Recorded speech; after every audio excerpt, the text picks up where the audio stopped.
Bem-vindo ao nosso canal no Spotify. Você ouvirá agora uma mensagem do nosso pastor Daniel Ventura. Deus o abençoe e fale ao seu coração.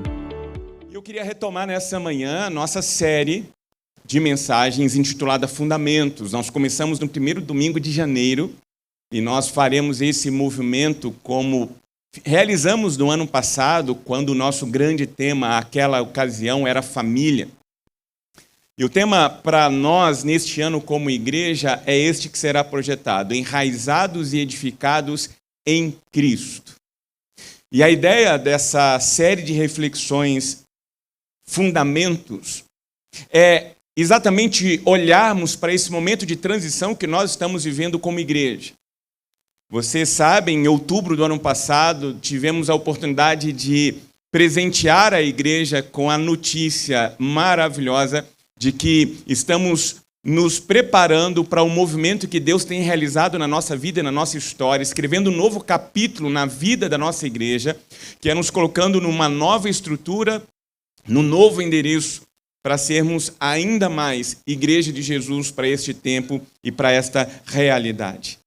Então, essa série nasce neste contexto, e nasce para que possamos nos lembrar de uma grande verdade, que Deus quer aprofundar as nossas raízes por dentro, os nossos valores, os nossos princípios, aquilo que a gente crê, a nossa essência, enquanto ao mesmo tempo, por graça, Deus vai fazendo com que a gente experimente de um crescimento do lado de fora. Se tem uma das coisas que temos aprendido como liderança, aqueles que têm participado da jornada do Café Conexão, tornando-se membros da nossa família espiritual, é que temos aprendido a andar com uma mão fechada e uma mão aberta. A mão fechada é exatamente não abrirmos mão daquilo que é a nossa identidade, a nossa essência, os nossos princípios, os nossos valores como Igreja de Cristo Jesus, a nossa doutrina, a nossa fé, a nossa regra de conduta, de prática, a palavra de Deus. Mas temos, ao mesmo tempo, andado de mãos abertas, olhando para esta realidade na qual estamos inseridos e sendo igreja para este tempo. E essa série nasce exatamente para isso. Na nossa primeira reflexão, nos firmamos em duas declarações que são a abertura do cânon bíblico, quando o texto sagrado, no capítulo 1 do livro de Gênesis, declara: no princípio Deus. E em seguida afirma que o Espírito deste Deus pairava sobre as águas. E aprendemos naquela primeira reflexão de que Deus é o início de tudo. Ele é o grande Gênesis.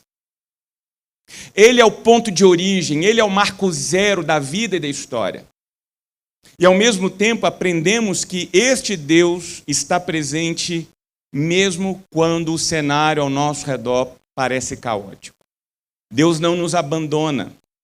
Deus, como declaramos há pouco, é Emanuel, é Deus conosco. Jesus é a maior prova dessa disponibilidade e dessa ação arbitrária de Deus de vir ao nosso encontro, de desejar ser um conosco. Na segunda reflexão dessa série, nós falamos sobre identidade, quem de fato nós somos. E tomamos emprestadas as palavras do próprio Deus, registrada ainda no capítulo 1 do livro do Gênesis, quando ele, junto com o seu corpo celeste, declara: façamos o homem à nossa semelhança, à nossa imagem, conforme a nossa semelhança. E nessa declaração, aprendemos que fomos criados para refletir Deus. E nesta experiência de transbordarmos a imagem de Deus em nós, vivermos com responsabilidade, com coerência, como filhos e filhas de Deus. E hoje, tanto na celebração da manhã quanto na celebração da noite, daremos continuidade. A terceira mensagem desta série, que faço agora pela manhã, é um passo a mais que nós damos nessa jornada. Porque se Deus é fundamento, se Ele é o ponto de origem, se Ele é o grande Gênesis, e se nós fomos criados à imagem deste Deus, inevitavelmente surge diante de nós uma pergunta. E essa pergunta, ela aparece na nossa jornada, tanto em tempos de crise quanto em tempos de sucesso. Tanto em momentos de dor como em momentos de conquista. E a pergunta é: qual o propósito de existir? Por que nós fomos colocados aqui? Em algum momento da nossa travessia, como diz o povo lá da minha terra, as Minas Gerais, nós devemos perguntar de onde eu vim, onde eu estou, para onde eu vou. Por que eu estou aqui? Qual a razão de eu ter sido criado, forjado? Qual é o propósito da minha existência? E essa pergunta não pode apenas surgir quando tudo desmorona. Porque se formos sinceros e honestos, nós assumiremos a verdade de que esta pergunta nasce nas madrugadas.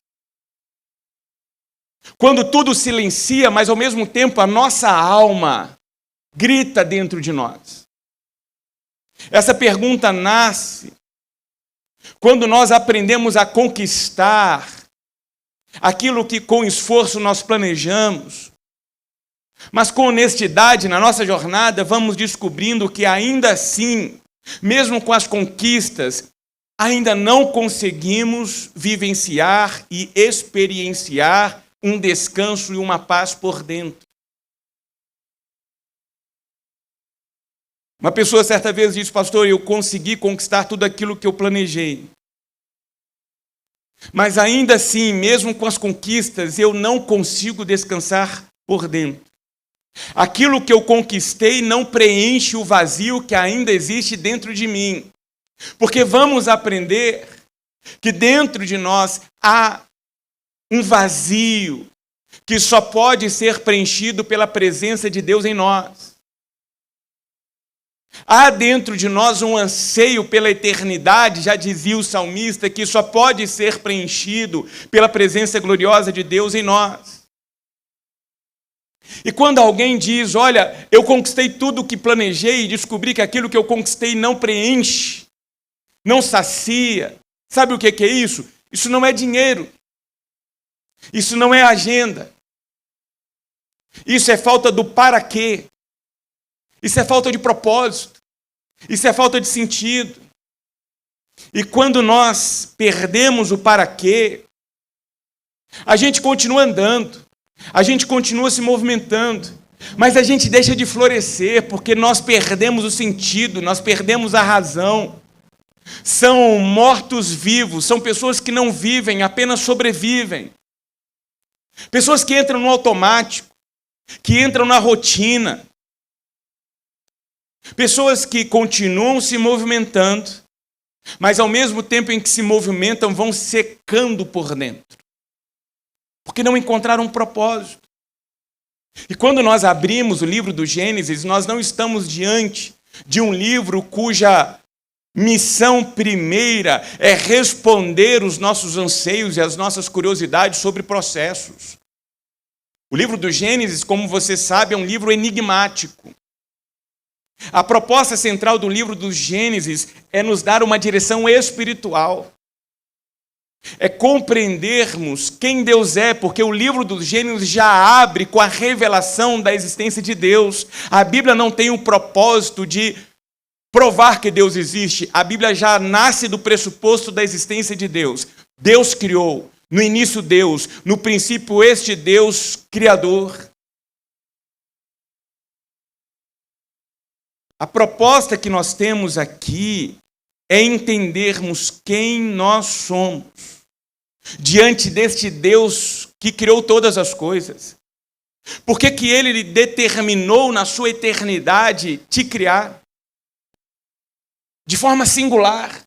Somos mais de 8 bilhões de pessoas existentes neste tempo na nossa história. E você tem uma identidade única. E isso revela o propósito de Deus. E por isso eu quero utilizar o capítulo 1, o capítulo 2 do livro do Gênesis. E junto com você nesta manhã caminharmos sobre 5 verdades a respeito de Deus. E para cada verdade eu quero te desafiar com uma pergunta. e com um passo prático para que você, nesta semana, viva isso para o seu bem e para a glória de Deus. E a primeira verdade é esta: Deus é criador. Então, se Deus é criador, você não é um acidente. Guarde isso no seu coração. Você não é fruto do caos. Você não é fruto do acaso. Você é fruto da boa mão de Deus. Deus é criador. E como criador, você foi projetado de forma desejada, de forma intencional. E saber disso, se apropriar desta verdade, redefine a forma como você vive a vida e encara a vida. Quando nós nos entendemos como criaturas, nós buscamos alinhar a nossa vida e a nossa história ao Criador. E é nele e com ele que nós vamos perceber e entender quais são os planos e os propósitos dele para a nossa vida. E eu aprendi a ler o texto sagrado e descobrir a partir do capítulo 1 do livro do Gênesis, que depois que Deus cria Adão, tudo que Deus faz em prol da humanidade, faz em parceria com a humanidade. A própria criação da mulher é essa parceria divina-humana. O próprio Jesus Cristo é este Deus que tem que se tornar homem e habitar entre nós para abrir a janela do mundo dos homens, para que haja essa retomada de conexão entre o divino e o humano. Isso significa que Deus tem propósitos para realizar, a partir dos desígnios e da soberania dele, através da sua vida, através da sua história. Você e eu não estamos aqui simplesmente para ocupar espaço na existência, crescermos, ficarmos careca, com um pânceps. Eu aprendi isso essa semana. E encher a paciência dos outros. Não, nós estamos aqui com um propósito maior, descobrir o que Deus deseja fazer em nós, entre nós e através de nós. Você já parou para pensar nisso? Deus deseja fazer algo extraordinário na sua vida e através da sua vida. O quê? Eu não faço ideia, mas eu sei que é espetacular. Porque tem a ver com os desígnios dele. Por isso, a primeira pergunta que eu quero deixar com você é esta: eu tenho vivido como criatura, rendido, submisso, conectado ao Criador? Ou eu tenho tentado reger e conduzir a minha vida como se eu fosse dono da minha própria existência? Nós não somos autocompetentes, autossuficientes. Não somos. Se tem algo que nos aterroriza e revela cada vez mais a nossa pequenez, a nossa insuficiência, é a morte. Estamos cada dia mais distantes do nosso berço e cada dia mais próximos do nosso fim. Esta é uma verdade universal. Universal. E o grande dilema nosso, já disse isso aqui algumas vezes, não é encarar a verdade sobre a finitude da vida. O grande desafio que de fato machuca o nosso coração, macula a nossa alma, é olharmos para trás e percebermos que não temos vivido a vida de forma adequada.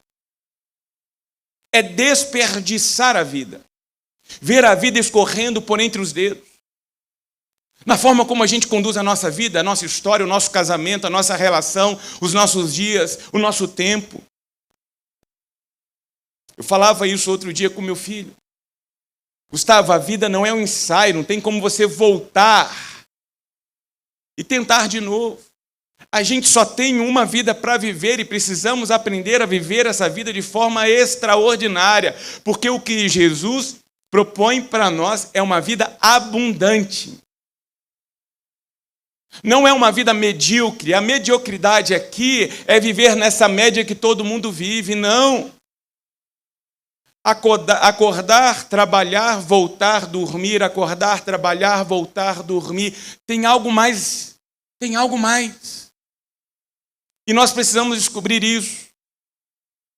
Acho que há 1 ano e meio, 2 anos, eu sugeri aqui a leitura de um livro que aproveito para compartilhar, até porque temos novas pessoas entre nós. É um livro baseado em fatos reais, não é um livro cristão, mas com uma fundamentação de reflexão tão poderosa quanto os nossos escritos sapienciais, intitulado A Última Grande Lição. Esse é o título do livro. O autor é o Mitch Albom, acredito que esteja ainda com a editora Sextante. É um livro que nos faz refletir a respeito da vida a partir da perspectiva da morte. É entendermos que a morte, ela é universal, a vida não. Porque todos vamos morrer, mas nem todos estamos vivendo. Nem todos estamos usufruindo de forma adequada daquilo que Deus colocou nas nossas mãos.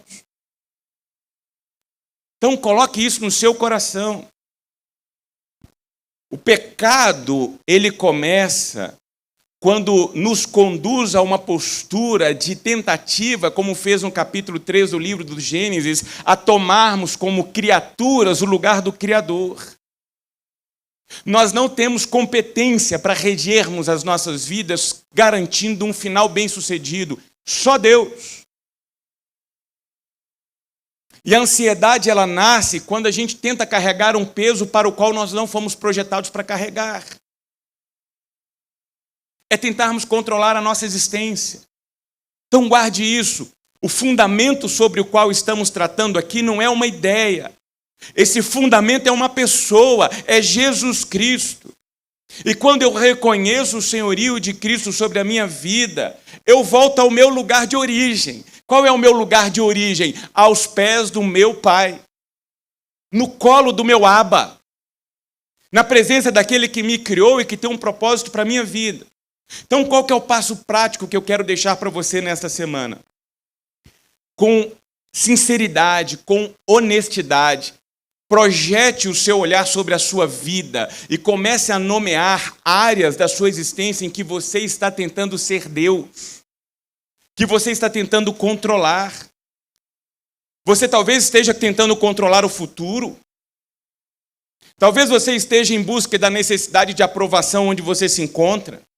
Talvez você esteja como um Deus com D minúsculo, tentando segurar coisas que você não pode reter, por medo de perder. Vivendo aquela mania de decidir tudo sozinho, sozinha. Então, entregue isso em oração. Coloque-se diante de Deus e projete o conteúdo do seu coração a partir de uma frase simples. Senhor, eu estou aqui. Eu não quero ser dono da minha vida, da minha existência. Eu quero encontrar o propósito que o Senhor tem para mim. Então eu devolvo a minha vida ao teu governo. Guia-me. Guia-me pelas veredas da justiça, por amor ao teu nome. Guia-me. Peça isso a Deus. Segunda verdade, Deus sopra vida. Então você é mais do que uma matéria. Em Gênesis 2:7, a narrativa bíblica vai dizer que Deus forma o homem do pó da terra.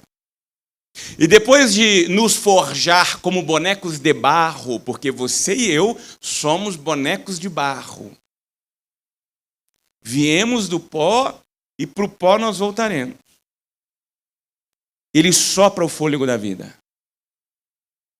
E aí nós nos tornamos bonecos de barro andantes e falantes.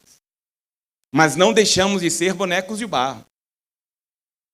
Você é barro e sopro. Isso significa que você e eu pertencemos à terra. Mas nós carregamos em nós um fôlego da vida que só pode ser sustentado pelo alto. Nós só estamos aqui nesta manhã porque a maravilhosa graça, a maravilhosa misericórdia, a maravilhosa bondade de Deus se manifestaram sobre as nossas vidas.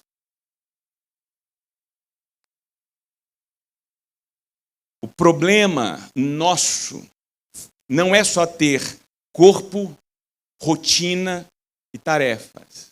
Porque todos nós temos corpo, todos nós temos rotina e todos nós, no cotidiano, temos tarefa. O problema é quando nós vivemos como se fôssemos só corpo, rotina e tarefa. Captou? O problema não é ter, o problema é viver como se fôssemos só corpo, uma agenda de compromisso e um desempenho. Porque você pode ter coisas e ainda assim estar vazio.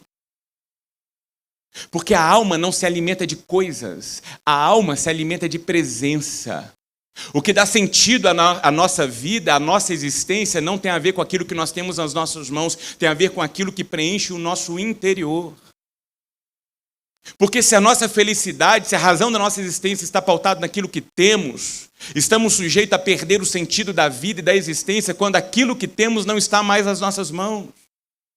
E o que o Senhor promete para nós é experimentarmos de um sentido, de um significado a despeito daquilo que acontece ao nosso redor. Por isso que a pergunta aqui necessária é esta: onde Deus está na minha vida como presença real? Não apenas como tema. Deus não pode ser apenas uma ideia, título de uma pregação, postagem de uma rede social, estampa de uma camisa. Deus precisa ser verdadeiramente presença em nós. Às vezes a gente sente falta porque a gente está cansado. Ou então sentimos falta porque aprendemos a viver longe da fonte. Agora, só a alma, quando se distancia da fonte e se distancia da sua gênese, essa alma começa a perder a sensibilidade. Quando a alma se distancia da sua gênese, ela começa a trocar Deus por distrações. Então, pare. Jogue um olhar sobre a sua vida, sobre a sua existência e perceba em quais direções a sua alma tem se guiado e te levado. Porque em Cristo, Deus não apenas nos dá fôlego. Em Cristo, Deus nos dá nova vida. Comunhão com Cristo não é vivermos uma performance religiosa. Comunhão com Cristo é reconectarmos a nossa fonte. É voltar para casa, é voltar para a nossa gênese, para a nossa razão. E qual é o passo prático que eu quero colocar para você? A cada dia dessa semana, 10 minutos antes de você pegar o celular, coração aberto, diante de Deus, com uma oração simples. Senhor, eu estou aqui. Eu não estou aqui para cumprir uma simples rotina, eu não estou aqui para cumprir uma tabela, eu estou aqui para voltar ao centro, para descobrir por que eu estou aqui. E viver esse propósito diante do Senhor com alegria, com significado. Para que haja razão e motivo de eu colocar os meus pés ao lado da minha cama todos os dias e fazer isso com alegria, com regozijo, com gratidão. Porque eu entendi para que eu estou aqui. Nós precisamos fazer esta pergunta e encontrar em Deus esta resposta. Terceira verdade: Deus é pessoal. Então a sua vida não é instinto, é formação. Deus fala, Deus chama, Deus abençoa, Deus guia, Deus comissiona. Deus não é uma força impessoal. O nosso Deus é pessoal. O nosso Deus é Abba, o nosso Deus é Pai. E se você e eu somos imagem de Deus, a nossa vida não é guiada e conduzida de forma instintiva. A nossa vida é uma jornada de formação. A grande mentira moderna proposta e projetada sobre nós é: eu sou assim mesmo. Mentira! Porque a verdade bíblica é: você está se tornando. Uma das nossas missões como Igreja Casa Viva Itaipava tem a ver com formação espiritual, desenvolvimento da vida discipular. Isso significa que qualquer pessoa entre nós que, convivendo com a Igreja de Jesus aqui, neste local, com o tempo ela precisa crescer, amadurecer, melhorar, aperfeiçoar, porque não é possível andarmos com Deus e continuarmos as mesmas pessoas. Estamos aí, já rompemos o primeiro mês do ano, 31 dias já foram embora. E eu sei que alguns entraram no ano de 2026 com a sua tabelinha, com a sua listinha, com as suas projeções, com os seus planos. E o tempo está aí, passando diante dos nossos olhos. O que nós precisamos é encontrar sentido para aquilo que a gente faz, propósito para as nossas vidas. E grave algo no seu coração. Você se torna aquilo que você adora. Você se torna aquilo que você alimenta. Você se torna aquilo que você permite. A pergunta incômoda, libertadora aqui é: Que tipo de pessoa eu estou me tornando? Por isso precisamos estar atentos onde estamos, o que estamos fazendo, o que estamos consumindo, o que permitimos tocar o nosso coração, formular a nossa mente. Será que hoje, se tirarmos um raio-x espiritual de cada um, vamos nos encontrar cada vez mais parecidos com Cristo ou cada vez mais parecidos com a nossa ansiedade? Cada vez mais identificados como filhos e filhas de Deus ou cada vez mais identificados como homens e mulheres ansiosos, preocupados, arrogantes, egocentrados? Pessoas cheias do Espírito Santo de Deus, guiadas pela vontade de Deus através desse Espírito, ou governado e governada por reações automáticas, instintivas. Pessoas que agem, reagem à vida de acordo da forma como a vida se apresenta. Nós não. Porque nós possuímos o Espírito Santo de Deus. E o propósito e o alvo do Espírito Santo de Deus não é só comportamento melhor. A proposta da presença do Espírito Santo de Deus em nós é nos transformar em pessoas melhores. Homens melhores, maridos melhores, pais melhores, cidadãos melhores, profissionais melhores, mulheres, mães, esposas, cidadãs e profissionais melhores. O Espírito de Deus em nós é para forjar em nós a identidade de Cristo em nós. Por isso somos denominados cristãos, pequenos cristos. Isso não tem a ver com a placa da igreja, isso tem a ver com a identidade de Jesus em nós.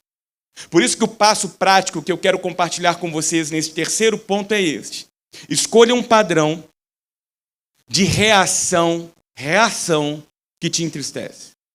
Olhe para a sua vida e comece a perceber um tipo de comportamento reativo e instintivo que você já tem adotado e que você sabe que faz mal para você e faz mal para as pessoas que estão próximas a você. Impaciência, frieza, ironia, explosão, fúria, fuga. Seja justo, justa, sincero e sincera. Olhe para a sua imagem diante do espelho e faça uma oração antes de você ir para a cama. Espírito Santo, amanhã, quando eu estiver diante da vida e quando isso vir à tona, eu quero ser lembrado de parar e não reagir, de descansar, de confiar. Eu quero que o Senhor vá gerando em mim uma nova pessoa, dia após dia. Você não está aqui num gesto de entrega e de rendição, pedindo apenas autocontrole. Você está pedindo através dessa oração, Deus, forme em mim a identidade de Cristo. Porque nós somos feitos à imagem e à semelhança dele. E precisamos viver e projetar essa imagem no nosso dia a dia. Penúltima verdade, Deus nos chama para comunhão. Por isso, ninguém floresce sozinho. No capítulo 1, no verso 26, Deus, juntamente com o corpo celeste, faz a seguinte declaração: façamos. Façamos. O verbo está no plural. Isso significa que a nossa existência nasce de um ato deliberado de Deus. E esse ato não é solitário, é relacional. À luz da revelação plena, nós temos a oportunidade de conhecer o Deus triuno. O nosso Deus é Pai, o nosso Deus é Filho, o nosso Deus é Espírito Santo. O nosso Deus é três em um. E a partir desta revelação bíblica, nós vamos entendendo a beleza de quem Deus é. E lá no capítulo 2, Gênesis confirma isso de forma dura, mas ao mesmo tempo de forma terna. Quando a declaração é projetada sobre nós, não é bom que o homem esteja só. Aplicamos naturalmente essas expressões para a vida conjugal, mas isso tem a ver com a nossa identidade. Nós somos seres gregários. Nós não fomos feitos para andarmos sozinhos. E isso fala diretamente ao nosso tempo. Porque você pode ter uma rede social repleta de contatos, repleta de seguidores, mas não estabelecer uma aliança sequer. E é algo que a gente tem vivido e percebido. Estamos cada vez mais conectados de forma online e mais desconectados de forma real e presencial. Estamos repletos de mensagens, mas já perdemos nesse emaranhado de informações a nossa comunhão. Porque estamos conectados e podemos estar conectados, mas ao mesmo tempo conectados sozinhos. É muito comum você entrar dentro de um restaurante, ver uma família sentada ao redor da mesa, marido, esposa, filhos, sentados no mesmo espaço, mas não conectados. Dispersos, cada um na sua realidade. Por isso que a pergunta aqui é: quais são as alianças reais que eu tenho desenvolvido na minha vida? Quem que me conhece de verdade? Quem que tem permissão de me confrontar em amor? Isso tem a ver com mutualidade, isso tem a ver com mentoria, isso tem a ver com cuidado. Isso tem a ver com experimentarmos da extensão das mãos de Deus sobre as nossas vidas. Isso tem a ver com a igreja. É por isso que nós estamos aqui, nós somos um corpo. Nós somos uma família. Quem está sentado próximo a você, ao seu lado, atrás ou na frente, é a extensão de Deus sobre a sua vida. Tem que ser. O seu cônjuge, seus filhos, seus pais são a extensão das mãos de Deus sobre a sua vida. Por isso você precisa, entre esse grande ajuntamento existencial, responder: quem ora comigo e quem ora por mim? Quem tem autoridade espiritual sobre a minha vida? Eu tenho um grupo de amigos e há 2 semanas nós nos falamos, renovando o nosso compromisso. Se você está vendo alguma coisa em mim que pode me prejudicar, pode prejudicar minha família, pode desonrar o nome de Deus, em nome de Jesus, me alerte. Nos encontramos em Salvador, renovamos esse pacto, falamos um com o outro. Temos a liberdade de colocar o dedo em riste no rosto de um e de outro. Colocar a mão no peito de um e de outro, para impedir nós mesmos de andarmos por caminhos que não são caminhos direitos.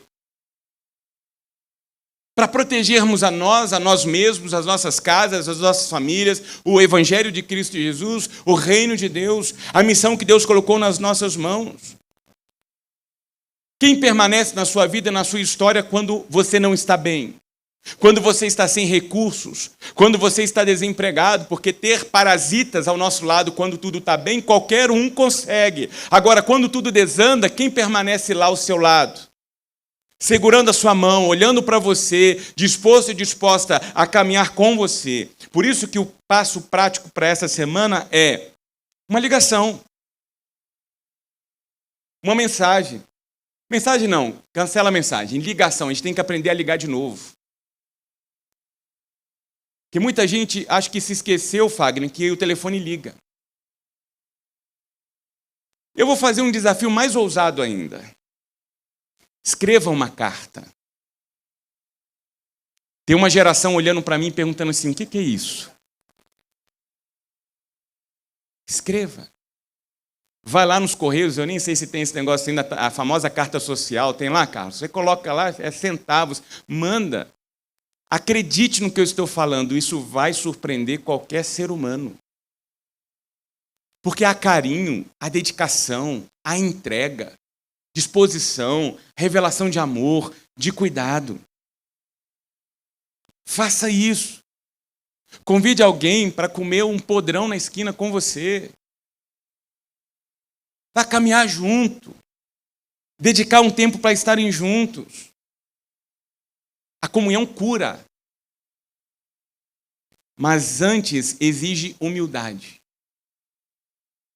Por quê? Porque nós precisamos reconhecer que nós não somos autossuficientes. Nós precisamos uns dos outros. E aqui, na Casa Viva, Igreja de Jesus, você tem uma família. Nós somos uma família. Aqui nós existimos para acolher, aqui nós existimos para amar, aqui nós existimos para servir. E queremos transformar essas palavras em verdade na sua vida, na sua história. Quinta e última verdade: Deus te coloca no jardim Então, propósito é cultivo. Deus cria, dá vida, Deus forma, Deus chama para comunhão e, por último, Deus comissiona. Em Gênesis 1, ele abençoa e envia para frutificar e encher a terra. E lá no capítulo 2 do livro de Gênesis, ele coloca o ser humano no jardim com os seguintes propósitos: cultivar e guardar. O propósito não é apenas me encontrar.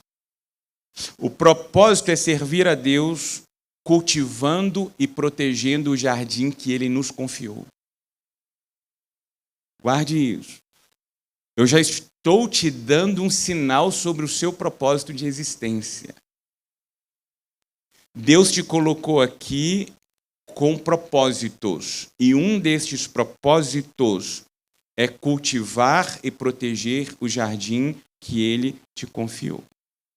E para deixar mais claro, o jardim aqui não é abstrato. O jardim aqui é concreto. É a sua casa. É o seu trabalho. É o seu corpo. São as suas palavras, seus relacionamentos, seu dinheiro, o seu tempo, as suas decisões. Tudo que passa pela sua mão é o seu jardim. Tudo que está diante dos seus olhos, sob a sua responsabilidade, é o seu jardim. E aqui vai uma correção essencial. E os homens, a equipe alfa da Casa Viva já sabe disso de cor. Mas eu vou reforçar aqui. Diferente do que algumas pessoas pensam, trabalho não é maldição. Tem algumas pessoas que acham que a maldição sobre Adão foi o trabalho. Não, o trabalho existia antes. Trabalho no eterno, diante de Deus, para nós tem a ver com vocação. E vocação tem a ver com Deus usar você onde você está, com as competências que Ele te deu. Isso não é restrito à igreja, isso não é restrito ao ministério pastoral. Vocação tem a ver com Deus usar você onde você está. A queda trouxe suor e espinhos. Aí veio a maldição. Você vai trabalhar, só que agora você vai ter no meio dessa jornada o suor e o espinho. Mas Deus não cancela a missão. Deus, pelo contrário, redime a nossa missão. Dá propósito para a gente. Então a pergunta aqui é simples. O que eu estou cultivando que torna o meu mundo mais parecido com o jardim de Deus? O que eu estou cultivando que transforma o meu mundo mais parecido com o jardim de Deus? Na sua casa, você cultiva paz ou caos? No seu trabalho, você cultiva serviço ou ego? Na rotina, você cultiva a presença de Deus ou a distração por aquilo que o mundo tem oferecido? Então, um passo prático para este quinto ponto para essa semana é: escolha um espaço no seu jardim e faça um ato de cultivo essa semana. Conserte o que precisa ser consertado. Organize algo. Sirva alguém. Estabeleça paz.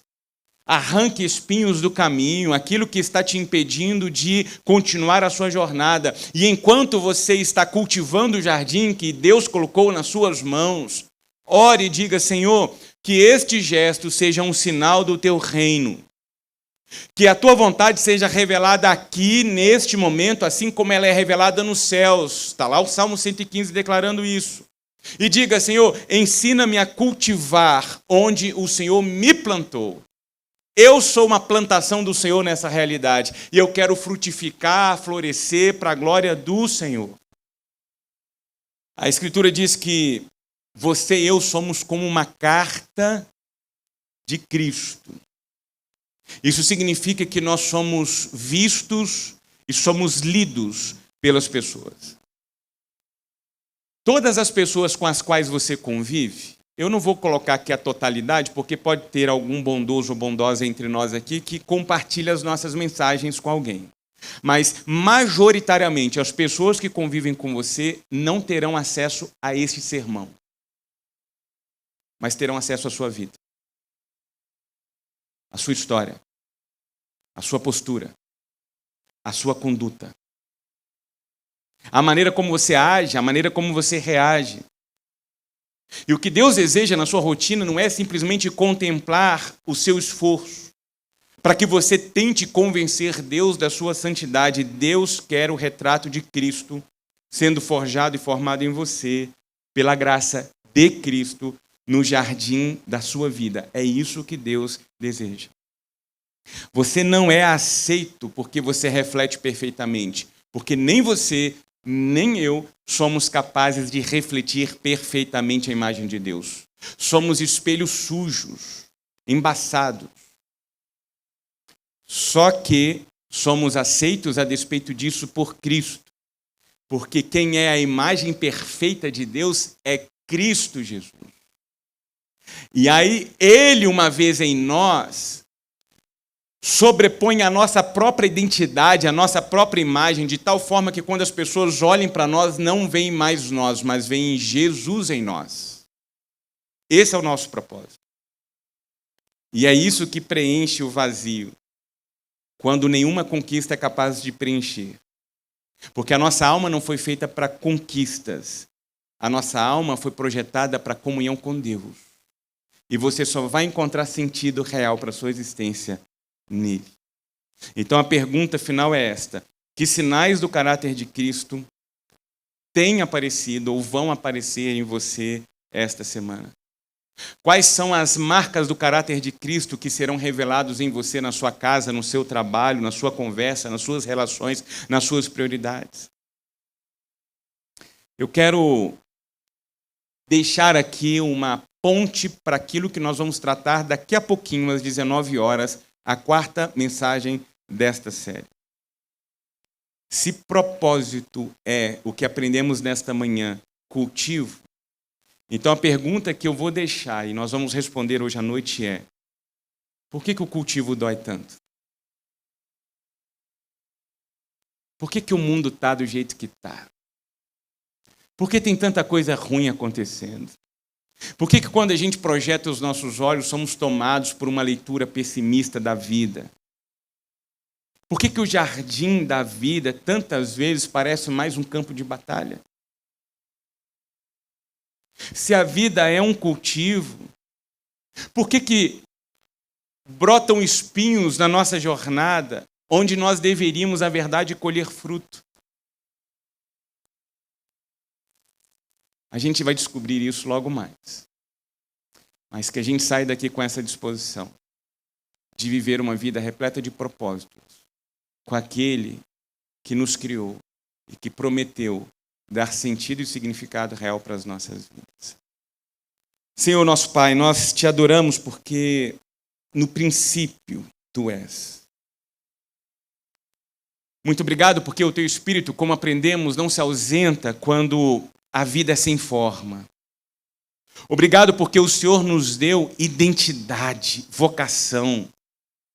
Perdoa-nos quando nós tentamos controlar as nossas vidas, quando somos tentados a encontrar atalhos, quando nós somos levados a transformar a fé em mérito.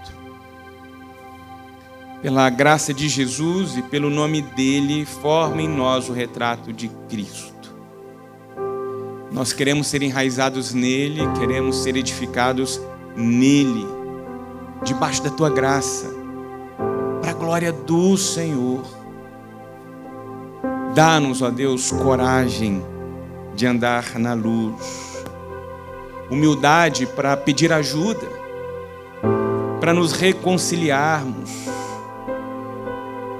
mas dá, acima de tudo, a mão do Teu Espírito sobre as nossas mãos, para que com ousadia, com coragem, possamos cultivar e guardar o jardim que o Senhor nos confiou. Queremos honrar o Teu nome. Em todo tempo queremos honrar o Teu nome. Por isso, Pedimos a tua bênção sobre a nossa semana, para os desafios propostos, para que de forma prática possamos perceber Cristo sendo formado em nós, para a glória do Senhor, em nome de Jesus. Amém e amém.